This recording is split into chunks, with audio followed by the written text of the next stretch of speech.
Hello everyone, welcome to Prince Civil Services YouTube channel, a visionary program of Prince EduHub Seeker। तो स्वागत है आप सबका Prince Civil Services YouTube channel पर और मैं धीरज राजपुरोहित आज आपका होस्ट लेके आया हूँ आपके लिए पॉलिटी थ्रू MCQs। अब पॉलिटी थ्रू MCQs जो हमने सीरीज चलाई थी उसी में एक मॉडिफिकेशन मैंने किया है और ये देखते हुए किया है कि आपके अभी प्रीलिम्स आ रही है June 5 the date has been decided कि प्रीलिम्स 2022 5 जून को होगा। तो तब तक के लिए आपके जो पुराने साल में प्रीलिम्स में जो भी सवाल पूछे गए हैं, एमसीक्यूज पूछे गए हैं, वो हम इसमें कवर करेंगे। तो स्टार्टिंग विथ 2021 यहाँ से हम स्टार्ट करेंगे 2021 से और पीछे की तरफ चलते जाएंगे और जहाँ तक एटलीस्ट लंबे जितने भी हम कवर कर सकें उतने हम कवर कर लेंगे। जब इससे एक आपको एक आइडिया हो जाएगा कि किस तरह के सवाल यूपीएससी पूछती है और हमारी अप्रोच कैसी होनी चाहिए। तो बहुत ही बेनिफिशियल, काफ़ी बार स्टूडेंट्स ये बात करते हैं कि हमें पुराने साल के जो एमसीक्यूज पूछे गए हैं तो वो हमें करवाए जाए, प्रीवियस ईयर क्वेश्चंस जो हैं प्रीलिम्स के जो क्वेश्चंस हैं वो सब्जेक्ट वाइज करवाए जाएं। तो पॉलिटी वाला सेक्शन मैं आपके लिए लेके आया हूँ। यहाँ पे हम पॉलिटी में जितने भी प्रीवियस ईयर एमसीक्यूज पूछे गए हैं उनको हम कवर करेंगे। तो स्टार्टिंग विथ 2021। तो ये आपका इंट्रोडक्शन हो गया इस पूरे सेशन का।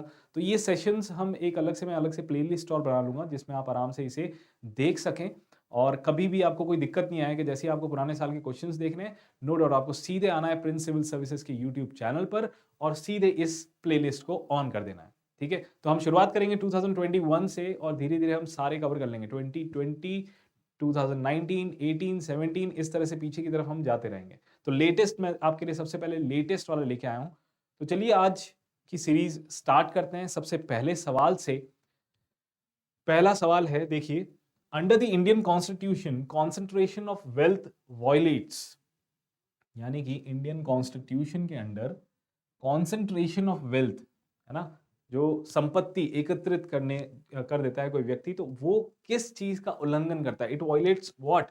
It violates right to equality और directive principles of state policy और द राइट टू फ्रीडम और द कॉन्सेप्ट ऑफ वेलफेयर। ये हमारे चार ऑप्शन है। अब देखिए हम एक एक पे एक बार ड्वेल करते हैं, देखते हैं कि क्या क्या कह रहा है। राइट टू इक्वालिटी नहीं, right to equality doesn't say that. Right to equality हमारा दे रखा है वैसे 14 से लेके 18 तक, ये राइट टू इक्वालिटी का है। अब इसमें कहीं भी वेल्थ कॉन्सेंट्रेशन से रिलेटेड कुछ बात नहीं हुई है, तो ये बिल्कुल ये हमारा ऑप्शन नहीं है और सबसे ज्यादा कंफ्यूजन ही यहीं पे होगा राइट टू इक्वालिटी में, क्योंकि बाकी चीजें आप आराम से, right to freedom of course हम हटा देंगे इसको, राइट टू फ्रीडम को, right, and the concept of welfare. अब आता है कॉन्सेप्ट ऑफ वेलफेयर। देखिए राइट टू फ्रीडम तो नहीं होगा, स्वतंत्रता का अधिकार, तो ये तो कहीं इससे रिलेटेड है नहीं, है ना। किस चीज से रिलेटेड होगा कि भाई आप संपत्ति एकत्रित कर रहे हो, कॉन्सेंट्रेशन ऑफ वेल्थ, ये किस चीज का उल्लंघन कर रहा है? It violates, it doesn't violate freedom, alright, right to freedom. और नेक्स्ट हमारा जो है कॉन्सेप्ट ऑफ वेलफेयर, यहां पे जरूर थोड़ा सा कंफ्यूजन हुआ होगा ये देख के सवाल स्टूडेंट्स को कि वेलफेयर का जो कॉन्सेप्ट है, देखिए वेलफेयर का कॉन्सेप्ट क्या है? वेलफेयर मीन्स भला करना, यानी कि लोगों का वेलफेयर, है ना। या वेलफेयर का जो कॉन्सेप्ट है क्या उसके अगेंस्ट है? ये थोड़ा उसके क्लोज है, but exactly it doesn't violate the concept of welfare, क्योंकि कॉन्सेप्ट ऑफ वेलफेयर जो है ये है स्टेट की रिस्पॉन्सिबिलिटी, राज्य की ड्यूटी है, रिस्पॉन्सिबिलिटी है कि ये वेलफेयर लेके आए, एक वेलफेयर स्टेट बनाए, लोगों का वेलफेयर करे। ठीक है, चलिए, तो यहाँ पे ये कॉन्सेंट्रेशन ऑफ वेल्थ का मतलब क्या है? ये अगर कोई व्यक्ति, कोई पर्सन अगर प्रॉपर्टी या वेल्थ को एक्यूमुलेट कर ले, है ना, एक्यूमुलेशन करे, उसका कॉन्सेंट्रेशन करे, यानी कि हम कई बार एक रिपोर्ट पढ़ते हैं, आपने रिपोर्ट भी पढ़ी होगी, वर्ल्ड रिपोर्ट है कि 99% जो पॉपुलेशन है उनके पास 1% वेल्थ है और जो 1% पॉपुलेशन उनके पास वर्ल्ड की 99% वेल्थ है। तो ये है कॉन्सेंट्रेशन ऑफ वेल्थ। तो it violates actually directive principles of state policy, DPSP, राज्य के नीति निर्देशक सिद्धांत, ये इसका उल्लंघन करता है। ठीक है, आर्टिकल 39, एक्चुअली आर्टिकल 39 जो है ये कहता है कि स्टेट को यानी राज्य को ऐसे पॉलिसीज बनानी चाहिए, इस तरह से एक्ट करना चाहिए, इस तरह से ऑपरेट करना चाहिए इकोनॉमिक स्फीयर को, इकोनॉमिक जो सिस्टम को, सो दैट जो वेल्थ है वो कुछ फ्यू हैंड्स में कॉन्सेंट्रेट ना हो जाए, कुछ कुछ ही लोगों के पास ये एकत्रित ना हो जाए, ये वेल्थ संपत्ति। तो वेल्थ का कॉन्सेंट्रेशन नहीं हो, ये डायरेक्टिव दे रखा है कॉन्स्टिट्यूशन में in article 39 under directive principle of state policy. तो it actually violates the directive principles of state policy। इसमें मैंने आपको आर्टिकल भी बता दिया, article 39, right. Remember this article, it's ये आपके मेंस में भी काम आएगा, प्रीलिम्स में भी आपको काफी यूजफुल रहेगा। चलिए, so we got to know कि article 39 it violates actually the concentration of wealth, है ना, जो है ये एक्चुअली नहीं होना चाहिए। ये स्टेट को डायरेक्टिव दिया गया है कि जो ऐसा इकोनॉमिक स्ट्रक्चर बनाइए, इस तरह से उसे ऑपरेट कीजिए कि ये जो वेल्थ है ना, वेल्थ कुछ लोगों के पास ही एक्यूमुलेट ना हो जाए, ठीक है। It should be equally distributed among the population. लोगों में जो ये वेल्थ है वो इक्वली डिस्ट्रीब्यूट हो, wealth, resources and everything should be equally distributed among the population और द मासेस। ऑलराइट, इसी के साथ चलते हैं हम आगे वाले क्वेश्चन पे, सेकंड क्वेश्चन पे देखते हैं। देखो, I will read it out for you. What is the position of right to property in India? तो ये प्रेजेंट पोजीशन पूछ रहा है कि अभी के टाइम पे राइट टू प्रॉपर्टी की क्या पोजीशन है। देखिए, right to property it was once an fundamental right. ये पहले फंडामेंटल राइट हुआ करता था आर्टिकल 31 के अंडर। It is no more a fundamental right. आपको ये भी बता दूं कि ये अभी कोई भी फंडामेंटल राइट नहीं है, एंड वो आप बिल्कुल देख सकते हो यहाँ पे, इस किसी ऑप्शन में ऐसा नहीं है। Alright, fundamental right available to citizen एक ऑप्शन है, बट ये फंडामेंटल राइट अब नहीं है। ऑलराइट, बिफोर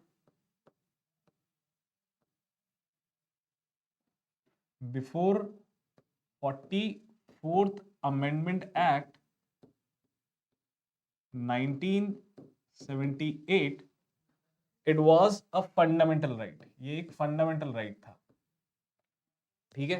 तो 44th अमेंडमेंट एक्ट 1978 यानी 1978 से पहले ये फंडामेंटल राइट हुआ करता था, और इसी अमेंडमेंट एक्ट ने इसे फंडामेंटल राइट से हटा दिया, यानी कि आर्टिकल 39 को हटा दिया और एक नया आर्टिकल इंसर्ट किया जो था आर्टिकल 300 ए। आर्टिकल 300 ए के अंदर एक नया आर्टिकल इंसर्ट कर दिया। ये आर्टिकल है अभी के टाइम पे राइट टू प्रॉपर्टी। ये है आपका right to property. Now this is a legal right और we can say constitutional right.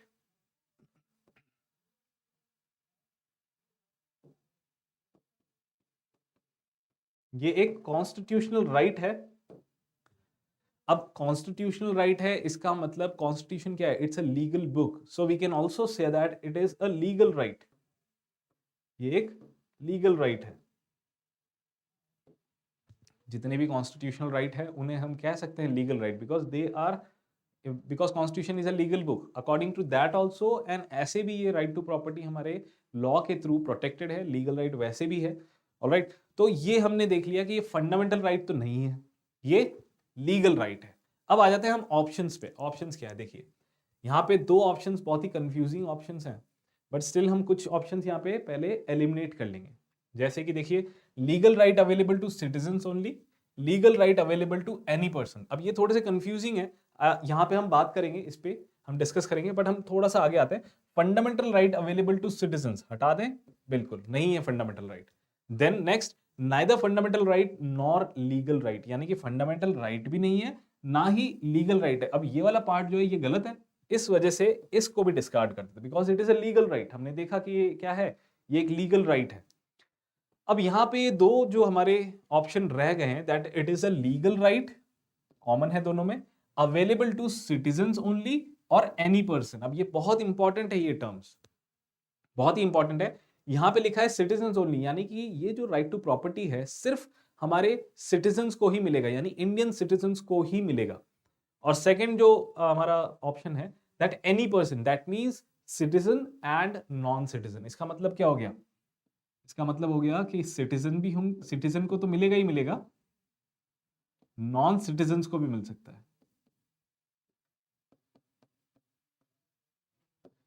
Non citizen को भी मिल सकता है, ऑल्सो एनी पर्सन, यहाँ पे एनी पर्सन कहा गया है, ये पर्सन जो है ये ह्यूमन भी हो सकता है, ये कॉरपोरेशन भी हो सकता है, कोई कॉरपोरेशन भी हो सकता है। देखिए आप इंडिया की बात करें तो इंडिया में कॉरपोरेशंस, बिजनेस कॉरपोरेशंस, इनको भी राइट टू प्रॉपर्टी है कि इनकी जो प्रॉपर्टी है ये प्रॉपर्टी इनसे नहीं छीनी जा सकती एक्सेप्ट बाय लॉ। तो लॉ के अकॉर्डिंग इनकी प्रॉपर्टी हम ले सकते हैं, रिस्ट्रिक्ट कर सकते हैं, but without that we can not do that, है ना। हम राइट टू प्रॉपर्टी एक तरह से रेस्ट्रिक्ट नहीं कर सकते या छीन नहीं सकते प्रॉपर्टी किसी की। The correct option is B, legal right available to any person, because article 300A says that the right to property, all right, no person shall be deprived of property except by law, ठीक है, except by law. So no person, वहां पे साफ साफ लिखा है no person, वहां पे ऐसा कुछ नहीं लिखा है नो सिटीजन, वहां लिखा है no person. So it is clear that यहाँ पे हम जिसकी बात कर रहे हैं, राइट टू प्रॉपर्टी की बात कर रहे हैं, ये एक्चुअली सिटीजन और नॉन सिटीजन दोनों के लिए कर रहे हैं। ऑलराइट, तो राइट टू प्रॉपर्टी अगर कोई फॉरेन से, इसका मतलब क्या है, कोई फॉरेन से कोई यहाँ पर आया, उसने यहाँ पे आके प्रॉपर्टी खरीदी, ऑलराइट, खरीदी प्रॉपर्टी, अगर वो अलाउड है, उसने खरीद ली, ठीक है, और खरीदने के बाद, प्रॉपर्टी खरीदने के बाद, अब वो प्रॉपर्टी कैसी भी हो सकती है, मे बी समझ लो कोई एमएनसी कोई यहाँ पे आती है, मल्टीनेशनल कंपनी, एक ऑफिस सेटअप करती है, ऑफिस, और अब ऑफिस और उसका इंफ्रास्ट्रक्चर, वहाँ पंखे, लैपटॉप, कंप्यूटर्स, जो भी इंफ्रास्ट्रक्चर उन्होंने लगाया, ये इंफ्रास्ट्रक्चर किसका है, उस कॉर्पोरेशन या उस पर्सन का है। अब वो पर्सन की सिटीजनशिप बाहर की है, बट उसकी प्रॉपर्टी जो है it would be protected by law, bye constitution itself. तो कॉन्स्टिट्यूशन में आर्टिकल 300A साफ तौर पे ये कह रहा है, तो इसका मतलब क्या है कि नॉन सिटीजन है उसकी भी प्रॉपर्टी यहाँ पे सेफ रहेगी, प्रोटेक्ट की जाएगी, ठीक है। नाउ नेक्स्ट क्वेश्चन देखते हैं हम। Next question, C I will read it out for you. What was the exact constitutional status of India on 26 January 1950?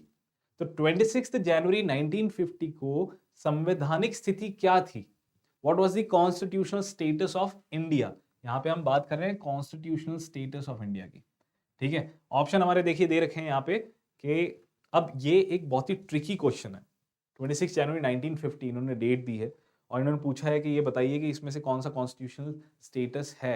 Actually ये प्रीएम्बल की तरफ पॉइंट कर रहे हैं। This question is pointing towards the preamble. अगर आप प्रीएम्बल को पढ़ोगे, ठीक है, तो वहां पे जैसे ही शुरुआत हुई, we the people of India solemnly resolve to constitute India into a sovereign socialist secular democratic republic. अब कॉमन सेंस ये कहता है कि चलो ये होगा, बट एक्चुअली प्रीएम्बल एक ही बार अमेंड हुआ था, एक ही बार हमने अमेंड किया था प्रीएम्बल को, that was through 42nd amendment act, 42nd amendment act of 1976।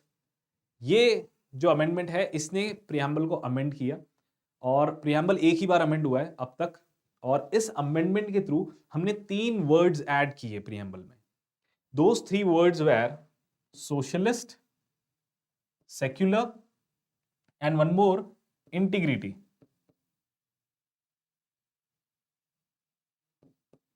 ये 3 वर्ड्स हमने ऐड किए थे, सोशलिस्ट, सेक्युलर एंड इंटीग्रिटी।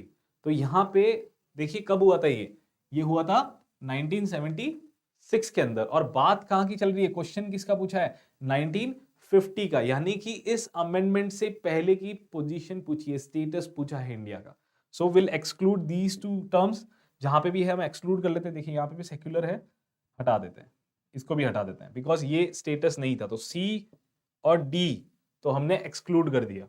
अब बचे हमारे देखिए कौन कौन से, सोवरेन डेमोक्रेटिक रिपब्लिक और यहां पे डेमोक्रेटिक रिपब्लिक। यहां पे कंफ्यूज नहीं होना है, because this won't be the option, क्योंकि सोवरेन हम पहले से थे जिस दिन से कॉन्स्टिट्यूशन इंप्लीमेंट हुआ है। This is date of implementing the constitution, 26 January 1950 the Indian constitution was implemented, ठीक है, उसे लागू कर दिया था। नाउ इसका मतलब हम सोवरेन तो उसी दिन से थे, then the answer would be sovereign democratic republic. So the constitutional status of India on 26 January 1950 was that India was sovereign democratic republic. Okay, ये थोड़ा इजी क्वेश्चन था, बट स्टिल इसमें आपको यही थोड़ा सा दिमाग लगाना था कि यहाँ ये किसकी तरफ पॉइंट कर रहा है? ये एक्चुअली पॉइंट किसकी तरफ कर रहा था? प्रियम्बल की तरफ। Now next question, let's see. Constitutional government means, constitutional government, now this is a very good question. Constitutional government यानी कि संवैधानिक सरकार का मतलब क्या है?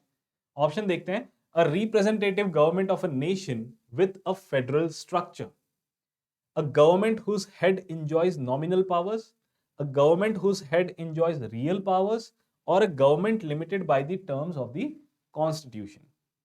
Now यहां हम बात करते हैं, देखिए आपको यहां पे इस टर्म पे फोकस करना है, दैट इज कॉन्स्टिट्यूशनल। ठीक है, द गवर्नमेंट कॉन्स्टिट्यूशनल, अगर हम किसी भी बात करें द सिस्टम और political system is constitutional in nature, that means कि यहाँ पे उस पॉलिटिकल सिस्टम में एक कॉन्स्टिट्यूशन है, इस कंट्री में एक कॉन्स्टिट्यूशन है और सारा पॉलिटिकल सिस्टम उस कॉन्स्टिट्यूशन के अकॉर्डिंग चल रहा है। यानी कि गवर्नमेंट के पावर्स डिफाइंड है, गवर्नमेंट के पावर्स लिमिटेड है, limited by the constitution itself. Constitution ने खुद ही लिमिट कर दी कि आपको ये पावर्स दे दी, आपकी ड्यूटीज दे दी, रिस्पॉन्सिबिलिटीज दे दी और ऑब्लिगेशंस वगैरह, ये सारे डिफाइंड होते हैं कॉन्स्टिट्यूशन के थ्रू। तो यहाँ पे सबसे प्रोबेबल कौन सा ऑप्शन लग रहा है हमें? Option number D, a government limited by the terms of the constitution. That means the government would work on the lines of the constitution. Constitution के अंदर या संविधान में जो भी बातें लिखी है, उनकी ड्यूटीज असाइंड है कि आपके ये कर्तव्य है, आपकी ये शक्तियां हैं, तो वो उसी के आधार पर वो सरकार बनेगी और कार्य करेगी। Alright, so government would be limited and it would operate on the terms of the constitution. Alright, तो यहां पे आंसर हमारा क्या होगा? D. Constitutional government का मतलब क्या है? The government limited by the terms of the constitution. Next question देखते हैं। ये देखते हैं नेक्स्ट क्वेश्चन, ये अच्छा क्वेश्चन है। Consider the following statements with respect to Bharat Ratna and Padma awards. तो पद्मा अवार्ड्स और भारत रत्न से रिलेटेड हमारे पास 3 स्टेटमेंट है। इन 3 स्टेटमेंट्स को एक एक करके हम डिड्यूस करते हैं। देखिए, the option number 1, Bharat Ratna and Padma awards are titles under the article 18(1) of the constitution of India. देखिए, ऐसे क्वेश्चन जब भी आए, मैं आपको एक बात बता दूं कि ऐसे क्वेश्चन जब भी आए जहां पे आपके 3, 2, 4 स्टेटमेंट्स दे रखे हैं, आपको ये डिड्यूस करना है कौन से स्टेटमेंट सही है गलत है, वहां सबसे पहले आप जो देखें वो ये देखें, which of the following statements are not correct. ये देखिए, ये वही ट्रिकी क्वेश्चन है जिसकी मैं बात कर रहा था कि यहाँ पे कई बार स्टूडेंट्स बहुत ही जल्दबाजी में यहाँ मिस कर देते हैं कि ये पूछते क्या है। यहाँ पूछ रहे हैं ये एक्चुअली नॉट, नेगेशन है। इस क्वेश्चन में नेगेशन पूछी जा रही है, यानी कि आपको नेगेटिव स्टेटमेंट्स छांटने हैं। कौन कौन से स्टेटमेंट्स गलत है, नॉट करेक्ट। ठीक है, नॉट करेक्ट। देखिए, पहला एक स्टेटमेंट जाता है, तो पहला स्टेटमेंट एक्चुअली गलत है क्योंकि यहां पूछा गया है कि भारत रत्न और Padma awards are titles under article 18(1). देखिए, आर्टिकल 18(1) यहां पे आपको जानना चाहिए कि आर्टिकल 18(1) क्या है। Article 18(1) अबॉलिशेस titles. ऑलराइट, जितने भी टाइटल्स हैं उनको उनका अबॉलिशन करता है कि भाई टाइटल्स नहीं दे सकता, स्टेट जो है वो टाइटल कन्फर नहीं कर सकता किसी भी पर्सन पे, किसी भी पर्सन को टाइटल, जैसे पहले हुआ करते थे जंग बहादुर, राय बहादुर, इस तरह के टाइटल्स हुआ करते थे। Now these titles were actually discriminatory. Article 18 is part of right to equality. यहां पे स्टेट जो है डिस्क्रिमिनेशन के अगेंस्ट है ना। आर्टिकल 17 जैसे हमारा अनटचेबिलिटी के अगेंस्ट था, 18 जो है ये टाइटल्स के अगेंस्ट है। ये कहता है abolition ऑफ टाइटल्स। ठीक है, टाइटल्स को अबॉलिश करता है, यानी कि स्टेट जो है वो किसी भी पर्सन को टाइटल्स नहीं दे सकता। नाउ यहाँ पे ये स्टेट देता है भारत रत्न और Padma awards, these doesn't come under the definition of article 18 clause 1। ये उसकी डेफिनेशन में नहीं आते। सुप्रीम कोर्ट ने साफ साफ कहा है कि भारत रत्न और Padma awards they do not come under the definition of 18(1). तो यहाँ पे सीधे सीधे पता चल गया कि ये तो नहीं है, ये तो नहीं है। यहाँ पे एक और फैक्ट आपको बता दूं कि जहां टाइटल्स भारत रत्न, ये भी टाइटल्स नहीं है, इस डेफिनेशन से 2 और टाइटल्स को बाहर रखा गया, military titles and academic titles. तो मिलिट्री टाइटल्स जैसे कि वीर चक्र और ये सब जो दिए जाते हैं, परमवीर चक्र, वीर चक्र, these are military titles and these can be conferred by the state to the defence personnels, ठीक है, ये दिए जा सकते हैं, इसके लिए कुछ दिक्कत नहीं है, दीज वो इस डेफिनेशन के अंडर नहीं आते। इसके अलावा एकेडमिक टाइटल्स, जैसे कोई यूनिवर्सिटी वगैरह, अगर किसी पर्सन, है ना, एमिनेंट पर्सन को पढ़ाई में बहुत अच्छा हो या फिर उसने बहुत ही अच्छी रिसर्च वगैरह की हो, तो उससे टाइटल दे सकती है। तो एकेडमिक टाइटल्स यानी जो एजुकेशन से रिलेटेड जो टाइटल्स होते हैं वो, और डिफेंस टाइटल्स, ये दोनों ही अलाउड है, ये इस डेफिनेशन में नहीं आते, ठीक है। तो हमारा पहला स्टेटमेंट तो हो गया कि पहला स्टेटमेंट गलत है। इसका मतलब देखिए ऑप्शन में आते हैं, एक बार कौन सा हम डिस्कार्ड कर सकते हैं, ये डिस्कार्ड कर, क्योंकि one is there, one is there, one is there. अब देखते हैं हम second statement. Padma awards which were instituted in the year 1954 were suspended only once. ये बिल्कुल करेक्ट फैक्ट है कि ये 1954 में इंस्टीट्यूट किए गए थे, यानी कि इसे स्टार्ट किया गया था 1954 से देना स्टार्ट कर दिया था, कन्फर करना स्टार्ट किया था। और यहां ये कह रहे हैं कि it has been suspended only once. ये फैक्ट गलत है, एक्चुअली ये फैक्ट जो है, ये फैक्ट गलत है कि these were suspended only once, because they were suspended actually twice. एक 1977 में और एक 1992 के अंदर, दो बार सस्पेंड किए गए थे। You can also note down the years 1977 और 1992, ये दो बार सस्पेंड किए गए थे, एक बार नहीं। तो ये भी स्टेटमेंट क्या हो गया हमारा, गलत। तो कहां पर है टू, यहां पर है टू, यहां पे टू नहीं है, तो ये हमारा सी और हटा दिया हमने, यहां पे भी टू। सो अब हमारे दो ऑप्शन फिर भी बच गए हैं अभी तक, है ना, ये एलिमिनेशन से अब तक आंसर नहीं आया। तीसरे पे आते हैं। The number of Bharat Ratna awards is restricted to a maximum of 5 in a particular year, यानी कि हर साल, एक साल में, है ना, एक साल में अगर भारत रत्न अवार्ड्स दिए जाते हैं तो मैक्सिमम कितने दिए जा सकते हैं। यहां पे ये कह रहे हैं, statement is telling that it the number is 5, the maximum number is 5, यानी कि एक साल में मैक्सिमम 5 भारत रत्न अवार्ड्स दिए जा सकते हैं। क्या ये स्टेटमेंट सही है? ये एक्चुअली स्टेटमेंट गलत है, बिकॉज मैक्सिमम जो दिए जा सकते हैं दैट इज 3, ठीक है। मैक्सिमम जो दिए जा सकते हैं वो है 3 दिए जा सकते हैं, 5 नहीं।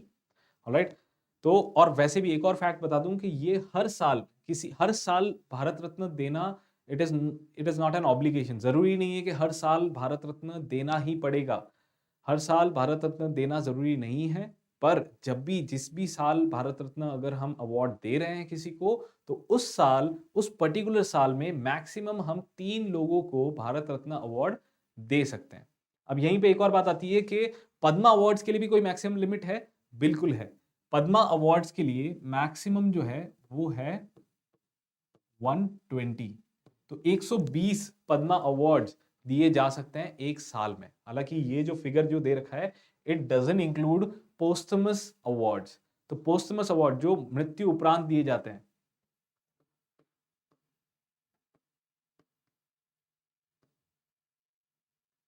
पोस्टमस अवार्ड्स जो है, जो मृत्यु उपरांत दिए जाते हैं, वो इसमें इंक्लूडेड नहीं है 120 में, ठीक है, वो इसमें इंक्लूडेड नहीं है, और वो अलग से काउंट किए जा सकते हैं, एक्स्ट्रा काउंट किए जा सकते हैं। सो हमारा ये स्टेटमेंट भी क्या हो गया, गलत। सो आंसर क्या होगा हमारा, D 1, 2 and 3 all the statements are incorrect. हमने इनकरेक्ट ही ढूंढना था, तो हमारा डी ऑप्शन हो गया 1, 2 and 3 all the statements are incorrect. इसी के साथ आज का जो हमारा वीडियो लेक्चर है यहाँ पे मैं एंड करता हूँ। I hope you enjoyed the lecture and you have gain something from this lecture, कुछ यूजफुल इंफॉर्मेशन आपको मिली होगी। एंड इस सीरीज को हम कंटिन्यू रखेंगे, जिससे कि आपके जो पुराने साल के जितने भी पॉलिटी के क्वेश्चन हुए हैं प्रीलिम्स में, उन सबको हम कवर कर लेंगे। So I hope this would be very helpful for all of you. और इस बार जो प्रीलिम्स का आपका एग्जाम आएगा, तो आपको एक अप्रोच पता चल जाएगी, किस तरह के सवाल पूछे जाते हैं और किस तरह से हमें इसे अप्रोच करना चाहिए। On this note I will end this session, and अगर अब तक आपने सब्सक्राइब नहीं किया चैनल को, then please subscribe the channel and hit the bell icon, so that इस तरह के जो इंटरेस्टिंग वीडियोस हैं आपको एडवांस में उसका नोटिफिकेशन मिल जाए। और अब तक अगर आपको वीडियो अच्छा लगा हो, then please like and share. On this note will end the session here. Take care and God bless you all.